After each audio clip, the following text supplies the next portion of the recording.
बात करते हैं इस वक्त की बड़ी खबर की। झारखंड के देवघर एयरपोर्ट में सुरक्षा की चूक का यह मामला सामने आया है और आरोपों के घेरे में सांसद निशिकांत दुबे और मनोज तिवारी समेत 9 लोग हैं। इन तमाम 9 लोगों के खिलाफ एफआईआर दर्ज कर ली गई है और आरोप है कि 31 अगस्त को नियमों को ताक पर रखते हुए चार्टर्ड प्लेन की यह उड़ान भरी गई थी। आरोप इस बात को लेकर भी लगे हैं कि यह उड़ान जबरन एटीसी से क्लियरेंस लेकर भरी गई और उधर निशिकांत दुबे ने इस एफआईआर को झारखंड के मुख्यमंत्री हेमंत सोरेन को खुश करने के लिए दर्ज कराई गई एफआईआर करार दिया गया है।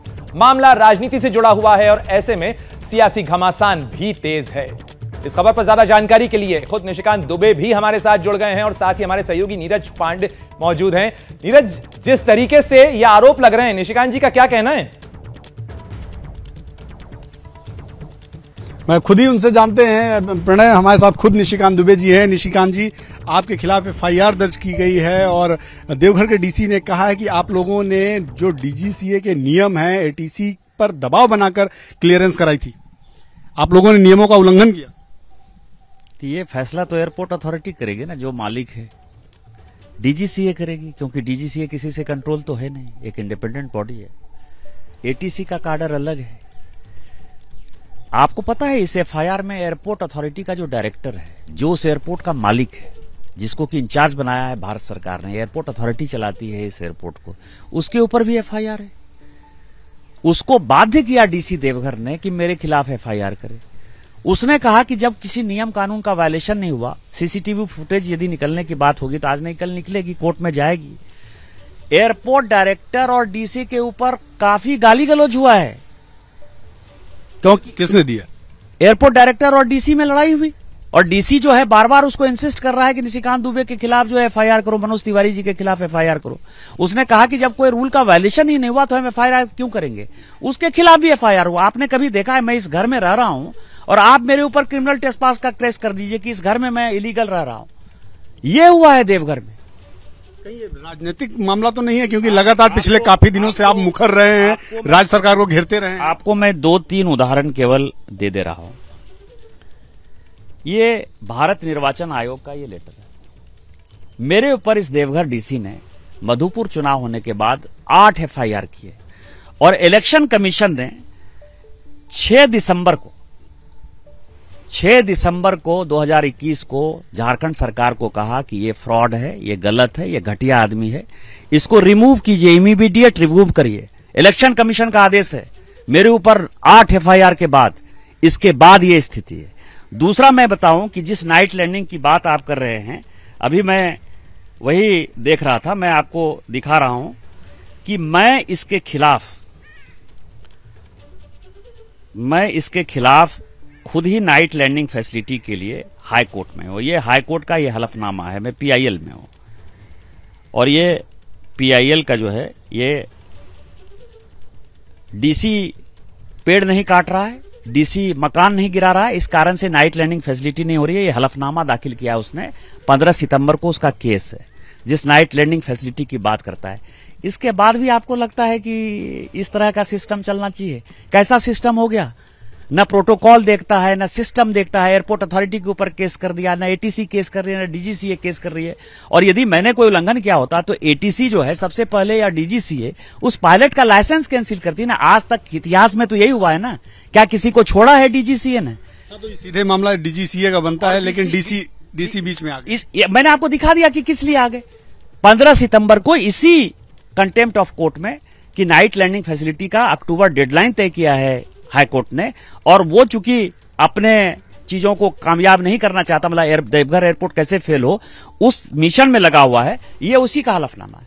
निशिकांत जी, आप अंकिता के परिवार से मिले, उनको आपने आर्थिक मदद पहुंचाई, कहीं इस बात का दर्द तो राज्य सरकार में नहीं है? निश्चित तौर पर जो माहौल बन रहा है, जो संथालपना का माहौल बन रहा है, जो देश का माहौल बन रहा है, जिस तरह से हम लोग गए, हम लोगों ने पैसे दिए, अंकिता का पूरा परिवार के लिए हम खड़े हैं। उसका कल लुइस मरांडी जी ने उसके बेटे का इस फीस माफ करवा दिया, जहां सीबीएसई की 12वीं तक की उसकी पढ़ाई जो है कैसे चलती रहे। हम लोगों ने कुछ पैसे भी दिए, हमने उसका केस लड़ने का फैसला किया है। और चूंकि हेमंत सोरेन का जो डोमेन है वो हिल रहा है, उसका पूरा परिवार उसी दुमका में था और दुमका में ही उसका चूल हिलता हुआ नजर आ रहा है, तो उसको कोई रास्ता नहीं है। तो उसने क्या टूल बनाया? मेरे 18 साल 19 साल के बच्चों को टूल बनाया। अरे कोई किसी का फादर जो है नंगे पांव पैदल यदि जा रहा है तो बच्चे जूता चप्पल लेके जाएंगे कि नहीं जाएंगे? क्या ये भारतीय सभ्यता संस्कृति नहीं है? यदि मेरे बेटे नहीं जाते तो मुझे तकलीफ होता कि मैंने अपने बच्चों को क्या संस्कार दिया है। उसके ऊपर भी केस कर दिया। आप समझ सकते हैं कि मेरे वाइफ के ऊपर 16 केस किए अलग, वो दोनों बच्चा जो फादर का जूता चप्पल लेके जा रहा है उसके ऊपर भी केस कर दिया।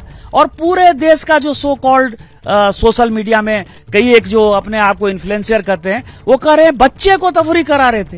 अरे बच्चे को तफरी करने का जरूरत नहीं है। बच्चे सिंगापुर में पढ़े हैं, बच्चे इंग्लैंड में पढ़ रहे हैं, बच्चे निशिकांत दुबे के हैं। निशिकांत दुबे जो है किसान का बेटा है, लेकिन वो निशिकांत दुबे के बेटे हैं जो 16 साल एसआर कंपनी में डायरेक्टर रहा। कोई ऐसा नहीं हुआ कि कुछ उसने हवाई जहाज जो है नया देख लिया है। 1993 से उसके फादर के पास जो है प्राइवेट एयरक्राफ्ट है, इसीलिए कोई छोटे मोटे बाप का बेटा नहीं। और मुझे फक्र है और मुझे गर्व है, मैं भारतीय जनता पार्टी का सांसद हूं, किसी का जो है मैं दलाली नहीं करता। और कोई इस पृथ्वी पर ऐसा आदमी नहीं है जिसको कि निशिकांत दुबे ने कभी चुनाव में भी 1 रुपया लिया। तो मुझे फक्र है इस बात का। और मुझे फक्र है कि मेरे दोनों बेटे अच्छे पढ़ रहे हैं, एक किंग्स कॉलेज में पढ़ता है, एक यूनिवर्सिटी ऑफ एडिनबरा में पढ़ता है। मुझे फक्र है इन चीजों का। और मुझे अच्छा ये लगा कि कम से कम यदि फादर बिना जूता चप्पल के जा रहे हैं तो वो मेरे पीछे जूता चप्पल लेके जा रहे हैं। झारखंड में ऐसा देखने को मिला है कि भारतीय जनता पार्टी से ज्यादा आप ही मुखर रहे हैं राज्य सरकार के खिलाफ और पूरी तरह से भाजपा आप ही हो गए हैं। और क्या इसी वजह से आप में सीधे तौर पर आप में और हेमंत सोरेन में रार रहती? क्योंकि समय समय पे आप हेमंत सोरेन को लेकर व्यक्तिगत टिप्पणी करते रहते हैं, व्यक्तिगत ट्वीट करते रहते हैं। क्या वही रीजन है कि वो भी सरकार भी सीधे तौर पर आपको टारगेट करके चल रही है और लगातार आपके परिवार पर, आप पर मुकदमे इतने दर्ज होंगे? देखिए, मेरे ऊपर दर्ज हो कोई समस्या नहीं, मैं तो राजनीति में। मेरे वाइफ के ऊपर 15-16 मुकदमे दर्ज कर देते हैं, मेरे 18-19 साल के बच्चों के ऊपर दर्ज कर देते हैं। ये राजनीति है। मैंने आज तक इतना होने के बाद भी कभी उनकी माँ के बारे में, उनके पिता के बारे में, उनके पत्नी के बारे में, उनके कितने बच्चे हैं इसके बारे में भी जानकारी नहीं रखी। राजनीति का स्तर ऐसा नहीं होना चाहिए कि आप परिवार के ऊपर राजनीति करिए और परिवार को घसीट के राजनीति करिए। आज आप समझिए कि मेरे बच्चे जो चैनल पर दिन भर जो है चलते रहेंगे कि उनके बच्चे गए, उस बच्चे पर क्या असर पड़ेगा? कभी सोचा है इसके बारे में? अब क्या होगा अगला कदम आपका? एफआईआर तो दर्ज हो गई, डीसी ने एफआईआर तो दर्ज करा। मैंने ऑलरेडी जो है डीसी के खिलाफ यहाँ 0 एफआईआर दर्ज कराया है। और वो सीसीटीवी देख नहीं सकता था, वो एयरपोर्ट पे जा नहीं सकता था, वो जबरदस्ती धमका नहीं सकता था उसके ऊपर, क्योंकि ये प्रोटेक्टेड एयरपोर्ट है, डीआरडीओ का इसमें पैसा लगा हुआ है और इसका परमिशन केवल प्रधानमंत्री जी दे सकते हैं, डिफेंस मिनिस्टर भी नहीं दे सकते हैं। उसका सीसीटीवी देखा है। इससे बड़ा वायलेशन और देशद्रोह कोई नहीं हो सकता। इसलिए 124A और ऑफिशियल सीक्रेट एक्ट का 2 सेक्शन (2) ये हमने जो है उस लगवाया है और मैं इसी का इंतजार कर रहा हूं। तो हो गई कानूनी लड़ाई। क्या आप लोग जमीन पे भी लड़ाई लड़ेंगे क्या? क्योंकि भारतीय जनता पार्टी के आप नेता भी हैं, सांसद भी हैं और कई बार लगातार गोड्डा से जीत करा रहे हैं। तो ऐसे में जब आपके ऊपर सीधे तौर पर हमला हो रहा है, राज्य सरकार मुकदमा दर्ज करा रही है और आप सबके घेरे में हैं, तो क्या आप लोग इसकी लड़ाई जमीन पर भी लड़ेंगे? लड़ रहे हैं ना, उसी जमीन पर तो अंकिता को ही तो देखने गए थे, जमीन पर ही तो लड़ रहे थे ना। जमीन पर लड़ने में आप समझिए उतनी बारिश हो रही थी, 10-15 हजार की डेडिकेटेड भीड़ थी और अंकिता को न्याय दो और भारतीय जनता पार्टी जिंदाबाद, नरेंद्र मोदी जिंदाबाद हो रहा था उस दुमका में। उसी के कारण ये सब हंगामा है। तो जमीन पर तो हम लड़ाई लड़ ही रहे हैं।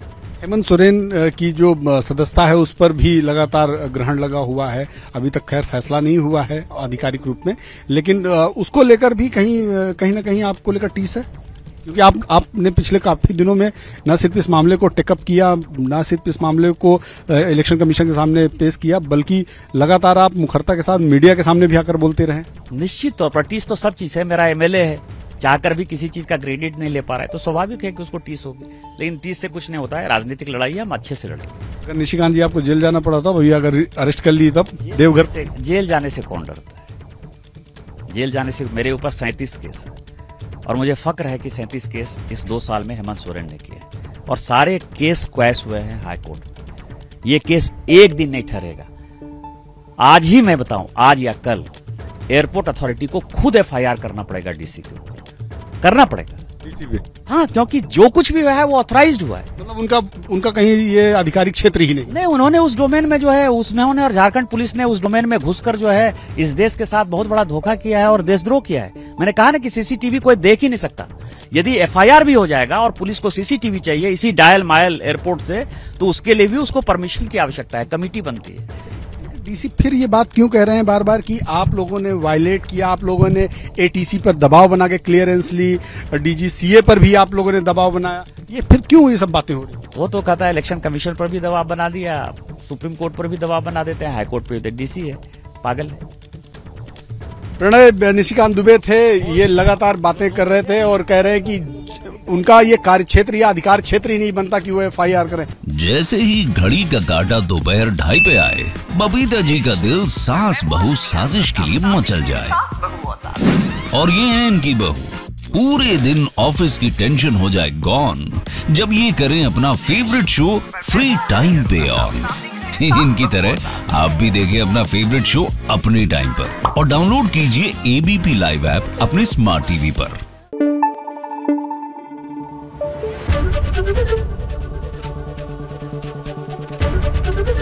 ABP न्यूज आपको रखे आगे।